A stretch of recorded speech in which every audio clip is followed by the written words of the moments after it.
참모 뒤에 숨지 않고 잘못은 솔직하게 고백할 것이다. 윤석열 대통령 당선 시에 한 말입니다. 이미 외교 참사는 벌어진 일이고 이제는 제발 경제 참사는 막아야 합니다. 환율이 세계 금융위기 때인 2009년 3월 이후에 13년 6개월 만에 처음으로 장중 1,440원을 돌파했습니다. 지난 한 달간 정부에게 구두 외에 적극적인 행동을 계속 우리는 요구했습니다. 정부의 직접적인 관여가 필요하다고 이야기한 것입니다. 하지만 정부의 대응은 환율 낙관론이었습니다. 윤석열 정부 내 한국은행과 기획재정부 대통령실까지 서로 다른 목소리를 냈습니다.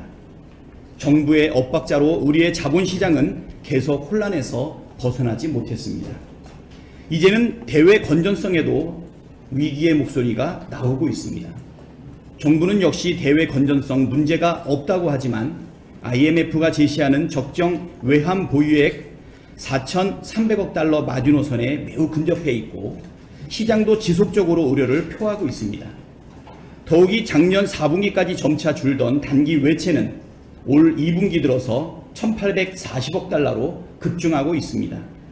이에 따라 전체 외채에서 단기 외채가 차지하는 비율은 6월 말 현재 42%에 달합니다.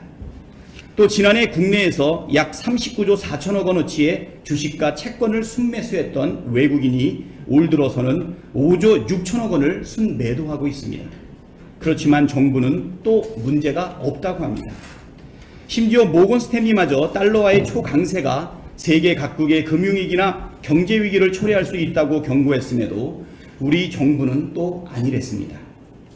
경제팀 교체가 필요합니다.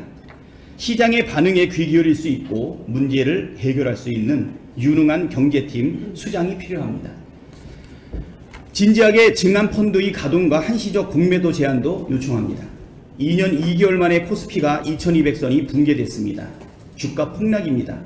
기업의 성과가 좋아도 기업의 미래가 밝아도 주가는 폭락하고 있습니다. 코스닥과 코스피를 합쳐서 1060개의 52주 신저가 종목이 나왔습니다. 코스피 시총은 올해 들어서 495조 원이 증발했습니다. 내년도 정부 예산 대비 80%에 육박하는 수준입니다. 정부가 뒤늦게 증안 펀드 조성을 발표했지만 실질적인 의사기구인 투자관리위원회는 소집이 되지 않은 것 같습니다. 금융위에서도 공매도 전면금지 조치도 고려한다는 언론 보도도 있었지만 이마저도 단순하게 언급 수준인 것으로 보입니다. 또 말뿐입니다. 다시 한번 지금은 적극적인 대응이 필요하다고 말씀드립니다. 특히 주식 하락과 국부 유출의 원인을 제공하는 공매도를 한시적으로나마 막아야 합니다. 더불어 증안펀드의 빠른 가동도 요청드립니다. 말로만 끝나는 말은 힘이 없습니다. 말에는 행동과 의지가 필요합니다. 그래야 시장으로부터 신뢰받지 않겠습니까? 더 늦으면 더 큰 비용과 대가를 치러야 합니다. 이미 환율 시장에서 증명이 되었습니다.